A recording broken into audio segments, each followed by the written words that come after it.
Hi friends, welcome back. Today I'm going to show you my favorite way to cast on stitches for knit ribbing. If you've ever knit a beanie or top-down socks, then you know just how important it is to have a stretchy edge so that you can comfortably get it over the widest part of your head or foot. And this cast on method is a game changer. It works by alternating between the Longtail cast on and the German twisted cast on.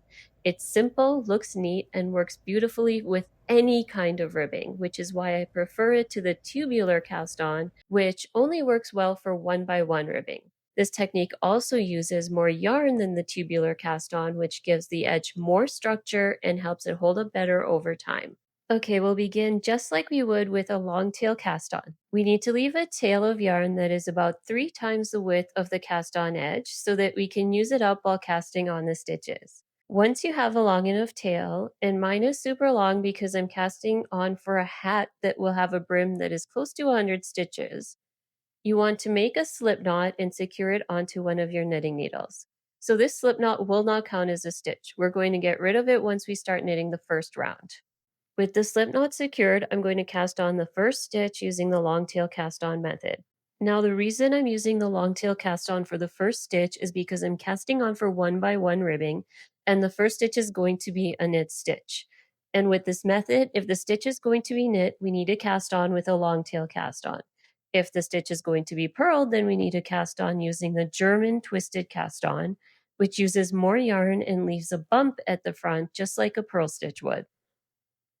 So I'm holding the needle with my right hand and placing the index finger and thumb of my left hand under the 2 strands of yarn and then grabbing onto them with the remaining fingers so that I can create some tension. And now I'm turning my left hand so that my palm is facing me, and I'm going to insert my needle into the loop that I created over my thumb by going under the first strand of yarn.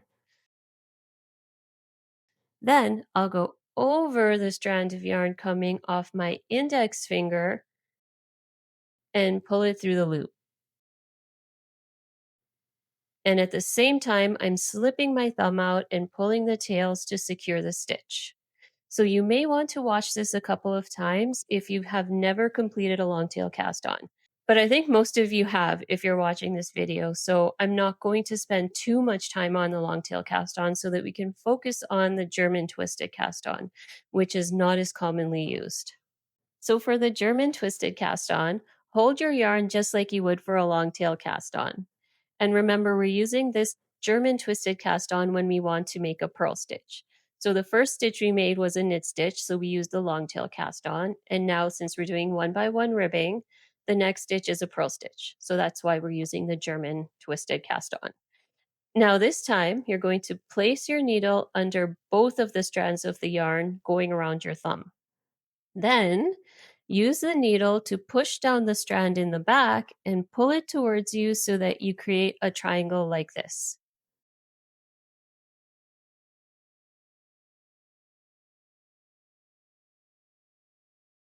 So once you have this triangle, use your needle to grab that first strand of yarn coming over your index finger from above and pull it through the triangle. So this can be tricky the first couple times you try it, but it gets easier every time. And before you know it, you won't even have to think. And finally, slip your thumb out and pull the tails to secure the stitch. So if you look closely, you can see that there's a purl-like bump at the front of the stitch. And at this point, we have 2 stitches cast on because remember that first one is just the slip stitch and we're going to pull it out later. So now I'll cast on the next pair of stitches a little bit faster for you so you can see it in motion. The next stitch is a knit stitch, so I'll cast it on using the long tail cast on. I'm going under the closest strand on my thumb and bringing my needle up through the loop and then going over the strand closest to me on my index finger to push it down through that loop before pulling my thumb out and securing the stitch. And now for the next stitch, which is a purl stitch, I'll use the German twisted cast on. I'm going under both of the strands of the yarn around my thumb and then pushing down on the strand in the back and pulling it towards me to create that triangle. And finally, I'll grab that first strand of yarn coming over my index finger from above and pull it through the triangle and then pull out my thumb and secure the stitch.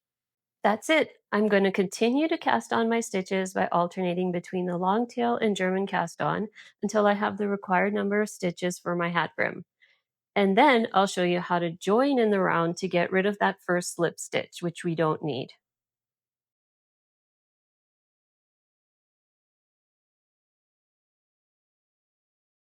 Okay, I've finally cast on all of the stitches that I need for my hat, and I'm ready to join in the round. By the way, if you're looking for a hat pattern, I've linked my collection of free hat patterns in the video description, so be sure to check them out. I also sell the PDF files for easy printing and reading in my online Etsy and Ravelry stores, and I've linked to those too. The first thing I'm going to do is place a stitch marker to mark the beginning of the round. Now I'm inserting my right hand needle purlwise into that slip stitch and slipping it onto the right hand needle to get to the first actual stitch, which is going to be knit. So I'll knit that first stitch,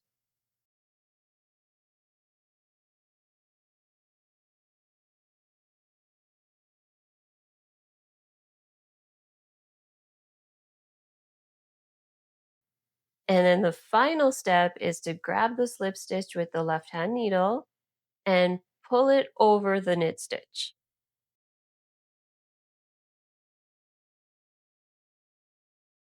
Now I can continue to work in the round in one by one ribbing by alternating between knit and purl stitches to get the perfect stretchy brim for my hat.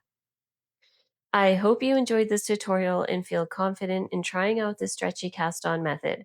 Let me know how it worked out for you in the comments, and as always, please like and subscribe to help our fellow knitters find this video and to be the first to know when I post new content on my channel. Bye for now!